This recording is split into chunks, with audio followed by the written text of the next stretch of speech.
Chivalry is dead, as many claim, or some see it as an outdated relic of a past time. Well, to that I say, not on our watch. Chivalry is not dead, it has just become more subtle. This is a call to arms, men! Return to chivalry. But hold on, what is chivalry? How do we define it, and what are the commandments of chivalry? Let's take a look. For all intents and purposes, chivalry is a code of conduct, a set of guidelines or rules that knights would follow during the medieval period.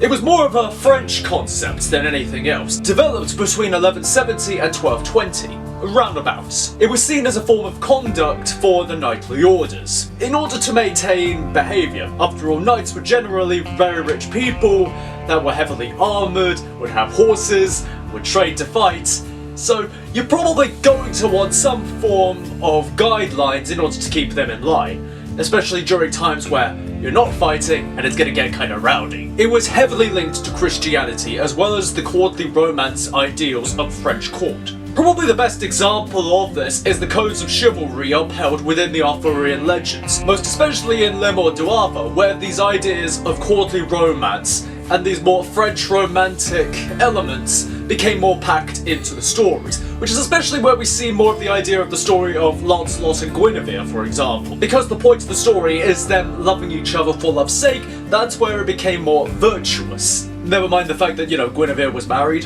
and that Lancelot was really going against his vows to try and be a good Christian, be a good knight and a good friend to Arthur, but that's a whole other matter. By the times of the 1400s to the 1500s, the codes of chivalry were largely dying out, as were the order of knights overall, especially by the 1600s when gunpowder came along and knights really became out of fashion. So bye-bye chivalry. But it wasn't officially killed, until the 1900s, which was when more of the idea of chivalry is dead came along, but before then there were a lot of literary criticisms to it. For example, the idea of it being historically accurate, or it being idealized. Well, isn't the point meant to be that it's an idealized set of virtues that you aspire to, much like the 10 Commandments of Christianity? No?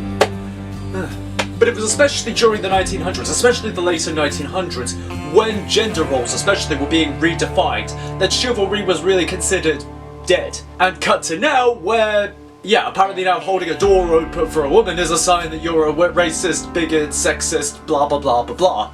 Whole bunch of phrases would have just gone over the head now because they've just been used so often they have lost all meaning. And while people want to say that being a good person and doing virtuous things for the sake of virtue is a bad thing, we disagree. So this is a call to arms. We're going to be chivalrous and we're going to like it. So what are the commandments of chivalry? Well, there are a couple of examples you can follow. So this example comes from 1884, so very far out of when chivalry was actually around.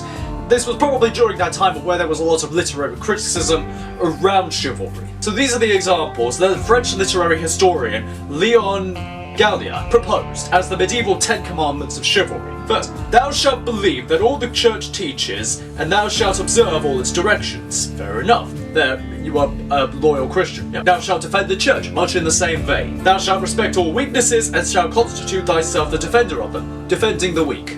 Pretty straightforward. Thou shalt love the country in which thou wast born. Rule Britannia. Thou shalt not recoil before thine enemy. Thou shalt make war against the infidel, without cessation and without mercy. So when you're under attack, show no mercy. Whew.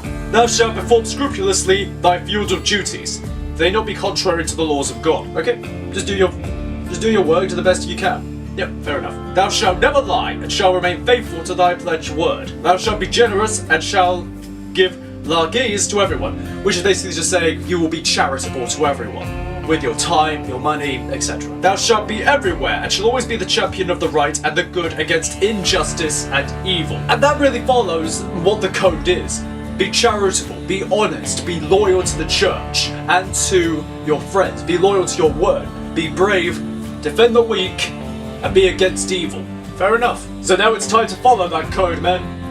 And women, if you want to. Work hard, be honest, be loyal, be truthful, be virtuous and against evil. And don't be like Lancelot who cheats with his best friend's missus. Go out into the world and quest to do what's right. Oh, this is one that they don't mention in there. But also remember to watch each other's backs and make sure you're following the code as well. That's one they don't mention, but that comes up a lot in like the round table, for example. Being sure to uphold each other's word. So comment down below with your own stories and where you may have fallen short so that we can prop each other up to go further forward.